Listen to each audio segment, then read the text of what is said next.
Now requesting all the participants to please open your eyes.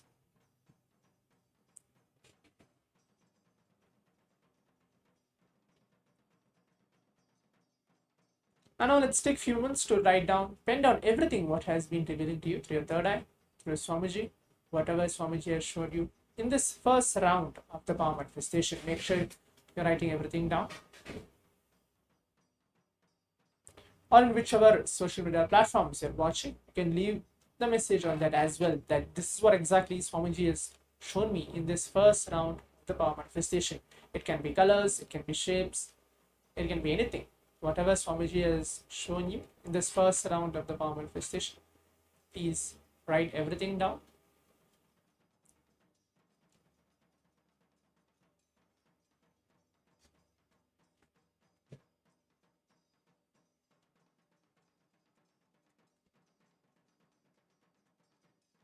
Yes, so now let's move on to see the answer. What is the image chosen for all of us for this first round of the power manifestation? Yes, now as you can see, this is the image. As you can see towards my right, this is the image which was projected to all of us for this first round of the power manifestation.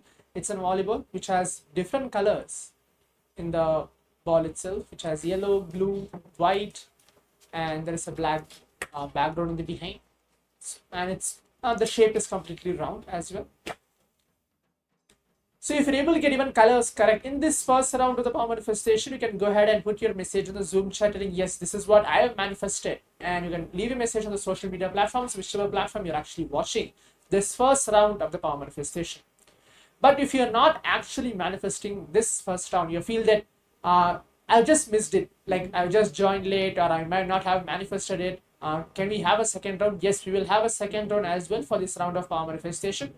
Only thing which Swamiji very beautifully tells, that more and more when you sit, spend at least 21 minutes a day. We have 24 hours a day. Spend at least 21 minutes a day into this power manifestation. Any power it can be.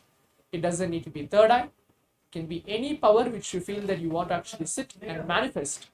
21 minutes. Segregate the time for yourself and spend the time manifesting powers. You will see naturally more and more power manifestation happens. Additionally, like how Swamiji very beautifully said, that if you attend this Paramashivoham level 3, which is completely free of cost, from morning till night, till the time you prepare yourself to receive Swamiji. It starts with the yoga and goes with the different power manifestation sessions and different powerful cognition classes, preparing ourselves, preparing our being, our mind to receive Swamiji in that very particular day. So now let's move to the round 2 of the power manifestation. We'll be having a second round as well. Keep your eyes closed now. Please put on your eye bands. Make sure you're keeping your eyes closed.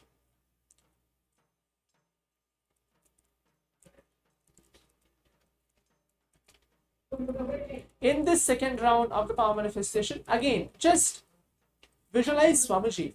Be very humble. Just have the feeling connection, the space of oneness. Do not focus, do not concentrate, or do not try to like keep something up to feel that I'm not manifesting, I should see something, or like stress yourself. Not at all. Completely relax and be in that very feeling connection with Swamiji. Because you are not doing anything in this power manifestation. You are just a channel for Paramashiva Swamiji to flow through you.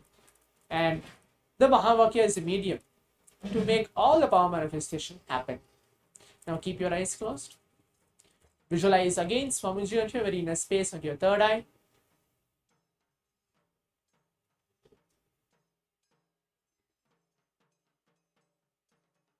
And now let's all chant the Mahā KAILASA. Om Nithyananda Paramashivoham. Om Nithyananda Paramashivoham. Om Nithyananda Paramashivoham. Keep chanting the Mahavakya. As now I'm going to project the second round for the image. Keep your eyes closed.